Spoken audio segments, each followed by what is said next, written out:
Hello friends, मेरा नाम है प्रदीप कुमार और मैं आपका बहुत स्वागत करता हूं अपने YouTube channel Matrichhaya GS academy में। फ्रेंड्स, आज हम बात करेंगे, हमारा जो टॉपिक है वो है हिंदी का। अब हिंदी के टॉपिक में हम थोड़ा सा जानकारी लेंगे जो इम्पोर्टेंट क्वेश्चन है। अब जैसे कि कहा जाता है कि हिंदी दिवस कब मनाया जाता है, तो थोड़ा सा देखें हिंदी का संवैधानिक विकास। तो देखें हम हिंदी का हिंदी हिंदी का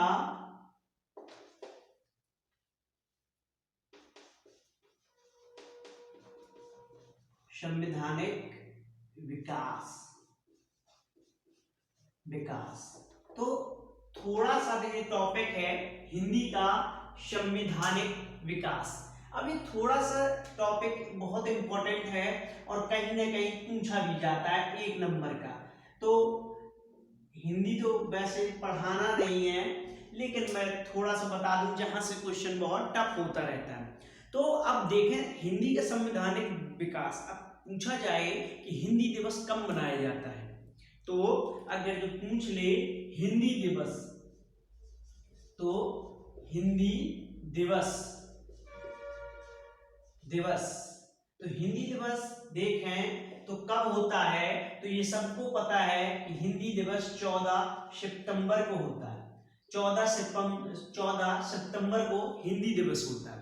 अब ये क्यों होता है, तो अब मैं बताऊं कि हिंदी को पहले तो राजभाषा का दर्जा नहीं था। संविधान बनने के बाद इसे जो हिंदी का दर्जा दिया गया, हिंदी भाषा को संविधान में राजभाषा का दर्जा दिया गया। तो इस तारीख को इसीलिए मनाते हैं।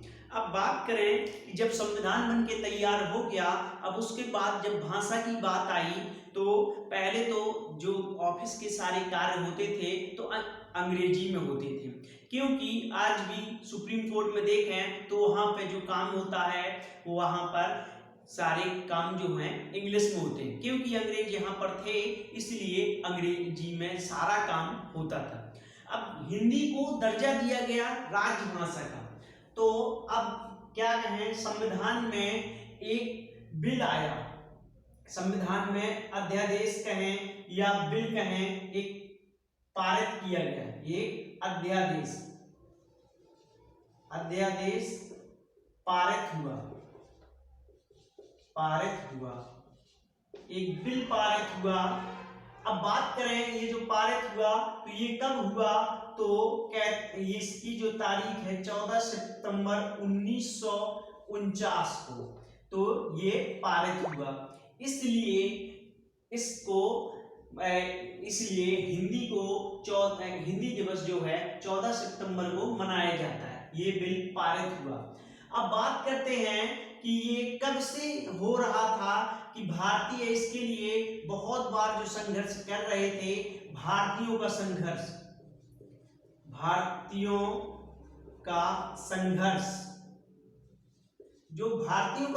हो रहा था वो 1800 से हो रहा था कि हिंदी को जो है ऑफिशियली लैंग्वेज बनाया जाए या सब कहीं इसका प्रयोग किया जाए। इसको जो है भारतीय लोग संघर्ष कर रहे थे।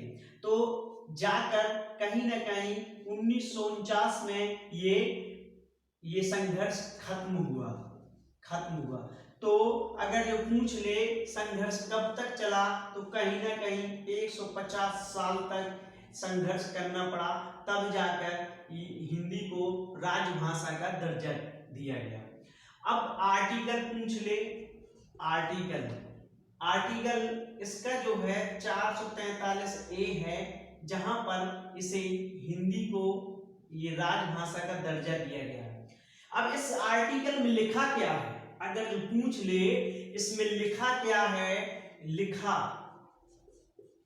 आर्टिकल में लिखा क्या है, अगर जो पूछ ले तो इस आर्टिकल में लिखा है कि राजभाषा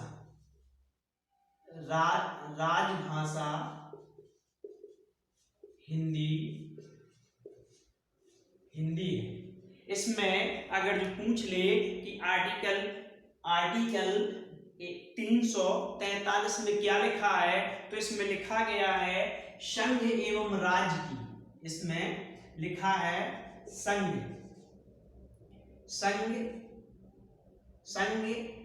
एवं राज्य की राजभाषा, संघ एवं राज्य की भाषा, ये यहां पे है, संघ एवं राज्य की भाषा क्या होगी? हिंदी होगी। अगर जो पूछ ले कि संघ और राज्य की भाषा हिंदी है, संघ और राज्य की भाषा क्या है? संघ राज्य की भाषा हिंदी और लिपि देवनागरी होगी,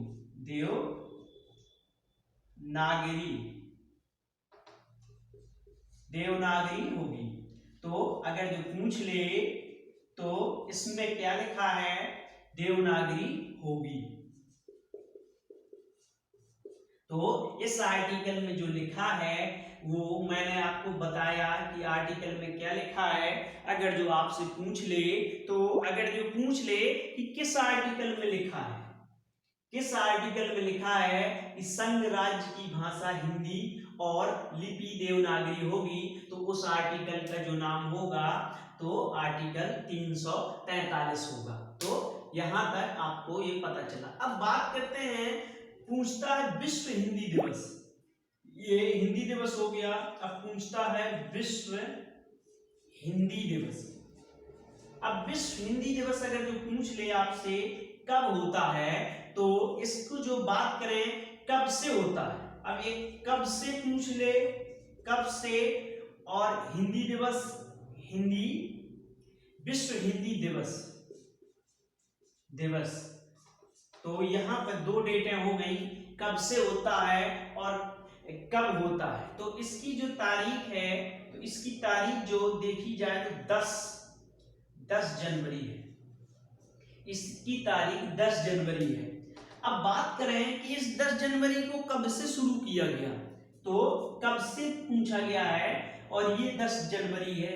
अब बात करें कि पहला प्रथम हिंदी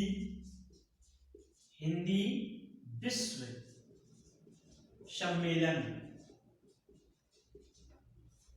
प्रथम हिंदी विश्व सम्मेलन, या बात करें प्रथम विश्व हिंदी सम्मेलन, आपसे पूछता है थोड़ा ऐसे लिखा जाएगा।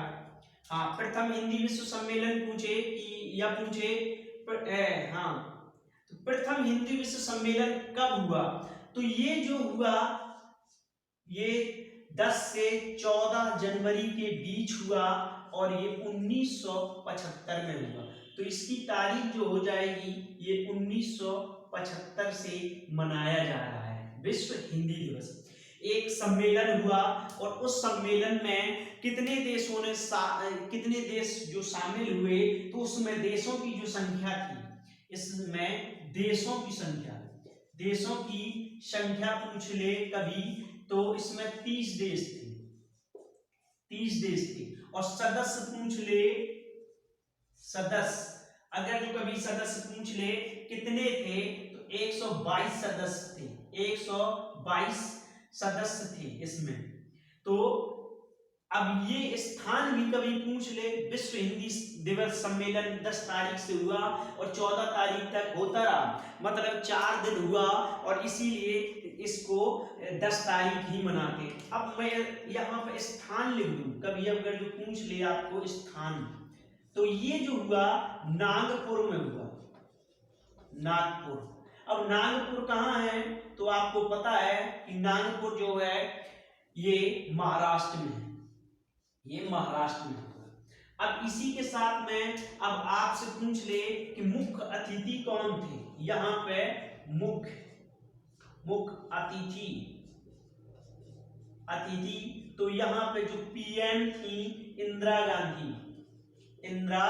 गांधी यहाँ पे मुख्य अतिथि थी।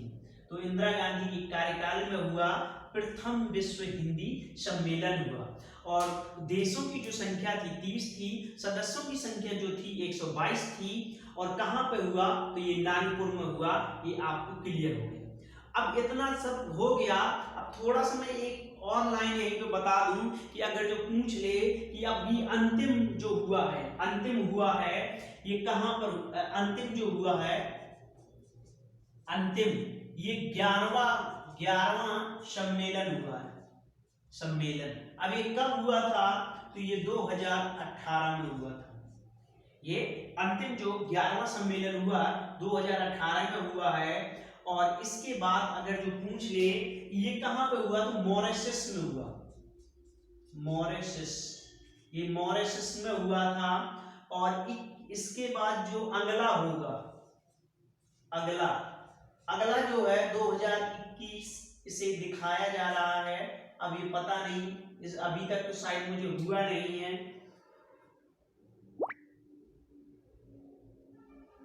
ये मॉरिशस में हुआ है, ये मॉरिशस है,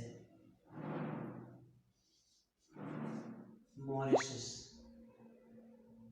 ये मॉरिशस में हुआ है।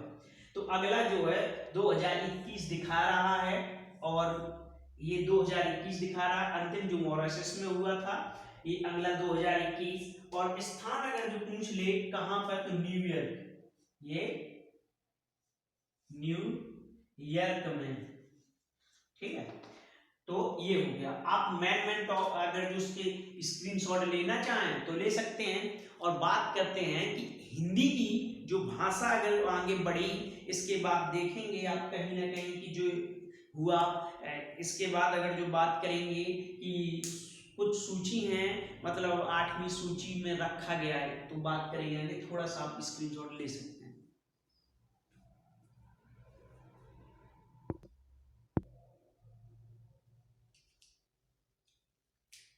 अब आगे बात करें कि अगर जो कभी पूछ ले कि हिंदी को कहां पर रखा गया है संविधान में, हिंदी को कौन सी सूची में रखा गया है, तो भाषा को 8वीं सूची में, ये 8वीं सूची में, 8वीं सूची, 8वीं अनुसूची, ये सूची कहें या अनुसूची कहें, अनुसूची में है। तो हिंदी जो है किस अनुसूची में है, तो 8वीं अनुसूची में। तो संविधान की 8वीं अनुसूची में हिंदी को रखा गया है। और भाषाएं कितनी है 8वीं अनुसूची में, भाषाएं, तो बात करें कभी अगर जो पूछ ले भाषा कितनी है, तो उसमें जो भाषाओं की संख्या है 22 है, 22। तो भाषाएं कितनी हैं 8वीं अनुसूची में, भाषाएं 22 हैं। अब बात करें कि जब संविधान को राजभाषा का दर्जा मिला तब कितनी भाषाएं थी। अगर जो पूछ ले कि पहले संविधान को जब दर्जा दिया गया, मतलब जब दर्जा मिला हिंदी को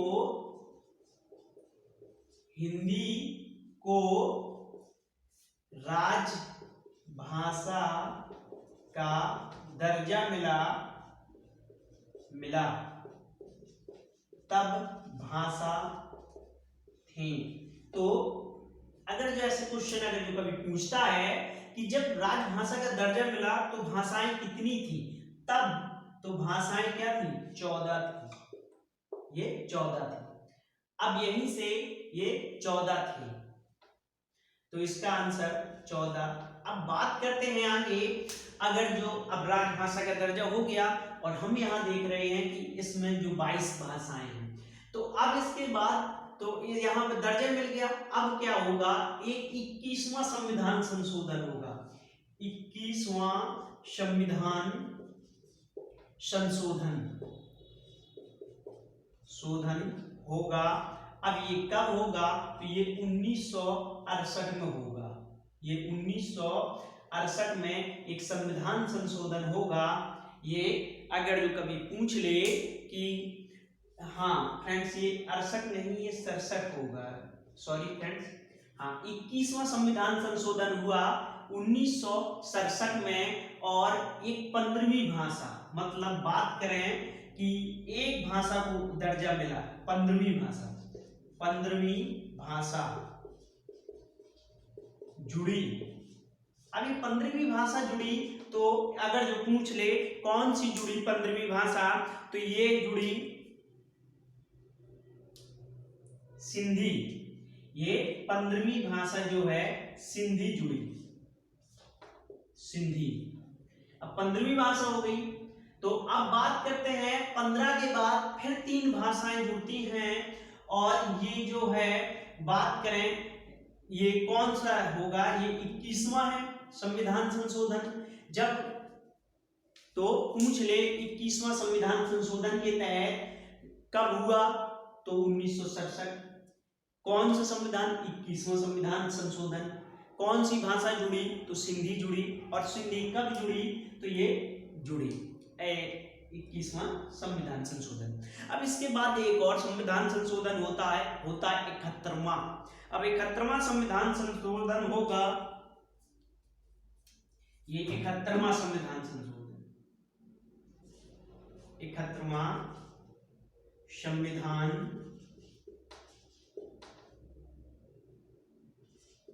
संशोधन हुआ। अब ये कब हुआ, तो ये हुआ 1992 में। अभी 1992 में 71वां संविधान संशोधन हुआ, और इसमें 3 भाषाएं जुड़ी। यहाँ पर एक केवल जुड़ी थी, अब इसके बाद बात करें तो 3 जुड़ी थी। 15 + 3 ये 18 हो जाएंगी यहाँ। अब कौन कौन सी 3 जुड़ी, तो इसमें जो बात करें कौन कौन सी जुड़ी, तो इसमें जुड़ी कोंकणी, मणिपुरी, नेपाली। कोंकणी ये जुड़ी, मणिपुरी और नेपाली, ये भाषा को जो है दर्जा दिया गया। तो अब यहाँ पे कोंकणी, मणिपुरी और नेपाली को जो है राजभाषा का दर्जा मिला। तो यहाँ 15 थी, तो बात करें 14 + 1 बराबर 15, और 15 + बराबर 3, तो ये 18 हो गई।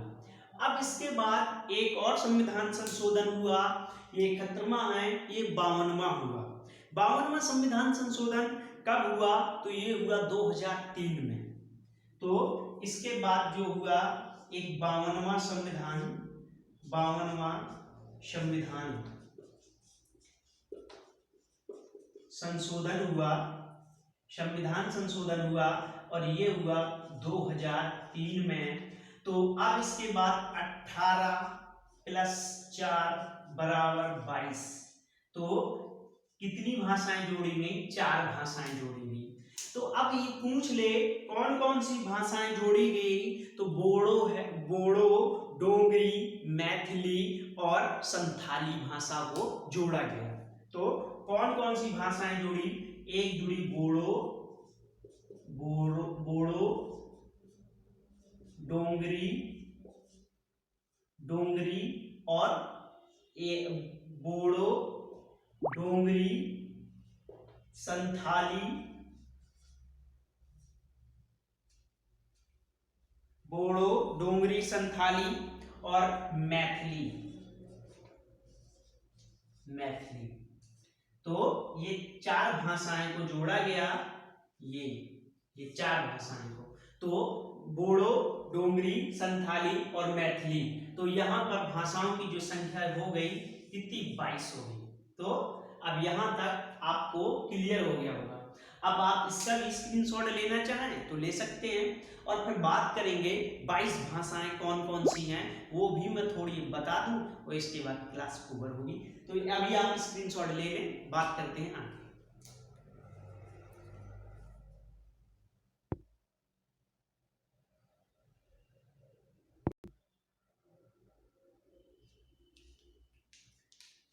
फ्रेंड्स, ये मैंने 22 भाषाओं के नाम लिखे हैं, और एग्जैक्ट क्लियर नहीं, लेकिन कहीं ना कहीं ये जो मैंने जहां दर्शाई है और कहीं वहीं पर बोली जाती हैं। तो अब मैं सर्किल करता जाऊंगा और नंबर 1 देखते जाएंगे। तो आपको पता है कि जहां पे ये खाली स्पेस मैंने छोड़ दिया है, कुछ ये राजस्थान का पार्ट है, ये राजस्थान का पार्ट है, और ये यहाँ पे दिल्ली और ये सब देखेंगे तो यहाँ पे कहीं ना कहीं कौन सी भाषा मिलेगी, ये हिंदी की मिल जाएगी। अब ये वाला पार्ट जो है ये राजस्थान का कुछ ऐसे है, और ये पूरा तो आपको पता है कि ये जो है ऐसे गुजरात है, तो ये महाराष्ट्र है, महाराष्ट्र कुछ ऐसे है, ये ऐसे, और ये गोवा, ये कन्नड़ है। अब कन्नड़ जो भाषा है तो आपको पता है कि ये कर्नाटक की लैंग्वेज है, कर्नाटक की लैंग्वेज है कन्नड़। तो अब बात करते हैं कोंकणी। अब कोंकणी जो, हाँ, तो हम सीधे बात करें हिंदी की, तो हिंदी।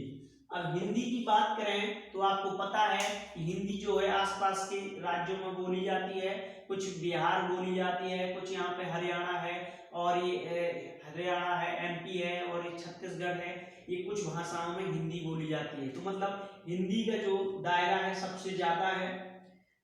और अब बात करते हैं कि भाषा कौन कौन सी है। संविधान में 22 भाषाएं हैं, तो मैंने यहाँ पर 22 लिखी है। एक उर्दू हो गई, एक डोगरी 2, कश्मीरी 3, और बात करें नेपाली 4। संस्कृत जो है नेपाल ने इसे राजभाषा का दर्जा दिया है 2010 में। अब बात करें तो कौन 1 2 सब में नंबर लिखता जाऊं, अगर ये 1 है तो ये 2 है, अब ये 3 है तो ये 4, और ये 5, हिंदी 6, मैथिली जो है ये बिहार की स्पेशली लैंग्वेज है, और ये इसका नंबर 7 हो जाएगा। संथाली झारखंड में देखेंगे, और ये 8वें नंबर में है। असमिया जो है असम की है, और ये इसका नंबर 9 हो जाएगा। बोडो यहाँ अरुणाचल प्रदेश में, ये बोडो का क्लियर नहीं था कहाँ पे है, तो इसे 10 मान लेंगे। मणिपुरी यही मणिपुर है, तो इसकी जो देखेंगे ये 11 हो जाएगी, और बंगाली ये तो हो जाएगी, तो ये 12 हो जाएगी। इसका जो वेस्ट बंगाल है पूरा पूरा एरिया, और उड़िया है तो ये उड़ीसा है, तो ये 13 हो जाएगी, जो उड़ीसा में बोली जाती है। अब ये तेलुगु है तो ये आंध्र प्रदेश में बोली जाती है, तो इसका 14 कर दें। तमिलनाडु आपको पता ही है कि ये तमिलनाडु राज्य है, ये स्पेशली तमिलनाडु की हो गई, तो इसे 15 कर दें। अगर ये मलयालम, ये आपको पता है कि ये केरल है, और यहाँ से पढ़ो तो मलयालम, यहाँ से पढ़ो तो मलयालम, और ये 16वीं हो जाएगी। अब जब ये 16वीं होगी तो ये कोंकणी है, जो कोंकणी यहाँ पे बोली जाती है गोवा और केरल और कर्नाटक के बीच में, जो कोंकण रेलवे ये है तो यहीं पर बोली जाती है, तो इसका नंबर जो हो जाएगा 17 हो जाएगा। और कन्नड़ आपको पता है कि कर्नाटक में बोली जाती है, तो इसका नंबर जो है 18 हो जाएगा। अब बात करते हैं महाराष्ट्र की, तो महाराष्ट्र आपको पता है मराठी बोली जाती है, और इसे 19 कर देंगे। तो इसके बाद गुजराती आती है, तो गुजरात में बोली जाती है, ये पूरा एरिया पता है, ये 20 हो गई। अब बात करें सिंधी, सिंधी भाषा जो है 21 हो जाएगी, इसी एरिया में बोली जाती है। सिंध प्रांत पाकिस्तान के लिए लगा हुआ है, इसलिए यहाँ पे सिंधी कुछ बोली जाती है। अब पंजाबी, तो पंजाबी आपको पता है, और ये 22वीं भाषा हो गई। तो आपको आज से पता भी चल गया कि ये वाला जो एरिया जो है ये सारा एरिया है। अब तो ये जो एरिया अलग हुआ था ये तेलंगाना, तो तेलंगाना जो अलग हुआ था ये इसी का है, आंध्र प्रदेश का, तो यहाँ भी तेलुगु बोली जाती है। और कुछ थोड़ा सा यहाँ पे कर्नाटक, ये तो फिर आसपास आप समझ ही जाएंगे कि थोड़ा थोड़ा राज्यों में कौन कौन सी भाषा बटी, आसपास के राज्यों में बटी ही रहती है। और स्पेशली मैंने बता ही दी कि कौन सी भाषा कौन जगह बोली जाती है। तो इस क्लास में बस इतना ही, मिलेंगे और कोई अच्छे टॉपिक के साथ। देखने के लिए बहुत धन्यवाद। Please like share and subscribe and thanks.